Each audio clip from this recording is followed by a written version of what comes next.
Hello and welcome to 5-Minute Math. Today we are looking at the 8th grade concept of identifying functions.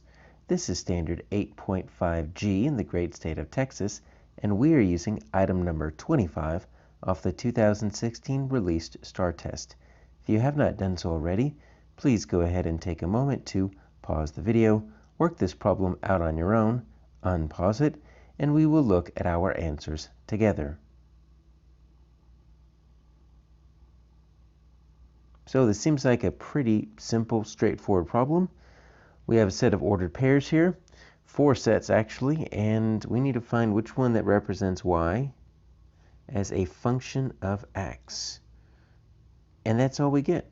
We don't have any clue. We're not solving to actually identify a value for y or x or find a numeric value. We just need to find which one is a function. So that's our key word right here. Is what does that mean to be a function? And if you don't have that definition coming into this problem, it's going to be very difficult, though not impossible, to solve. So let's see what a function is.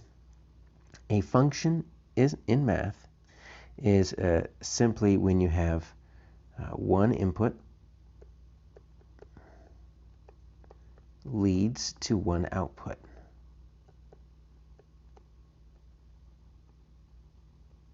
And so what we have here is our input and our output. Well, think of our variables, right? So our input, those are our independent variables. We call those x. Our output is always our dependent variable, and that's always on the other side of the equal sign. We call those y. So really what we're looking at is an x that leads to a y, but it has to be each x only has one y output. So how do we find that here in our A, B, C, and D? Well, you know what? I'm gonna flip this, because I think this is also a solution if you're just kind of stuck. Is look at this differently. I'm just going to rewrite these here. I'm going to do it vertically. Because what you're going to find is that there is definitely a pattern, and this is one way in which the test writers might trick you, is if they just put these horizontally like this. So take a look at A. You've got 4 inputs, 2, 4, 6, and 8. It doesn't matter how they get to -1, -2, -3, -4. As long as there's 4 inputs and they lead to 4 outputs. And so we've got 4 inputs and we've got 4 outputs. So A is looking pretty good. Let's check B. So I've got 0, 0. I've got 1, 1. But look at this, I've got 1, 0, and I've got 2, 1.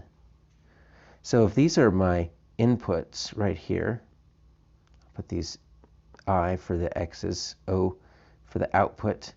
How can 1 both lead to 1 and 1 both lead to 0? See, this is not a function. Because if I start with 1, I can only end up with 1 y value. And if 1 leads to both 1 and 1 leads to 0, that is not a function.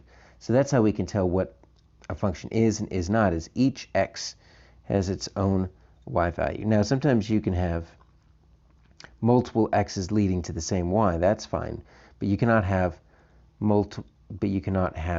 various x's leading to different y's. The same x leading to different y's. Let's see what that looks like here. So 3, 3. Look at this already. 3 can't lead to both 3 and 4. That's the problem. And then they compound it here. Now you get 4 leading to 3 and 4 leading to 4. So both of these make these not a function. 4 can't lead to 4 and 3 at the same time. Let's look at D. So we've got 1, -5, 1, 5. That's a problem. 2, -10, 2, -15. Yep. D is no better than C. You got problems right here where 2 leads to 2 different y values, 1 leads to 2 different y values. So if you notice, A is the only one that doesn't repeat an x value. So if you don't know what a function is, you can also find the one that's different. Our answer here is A.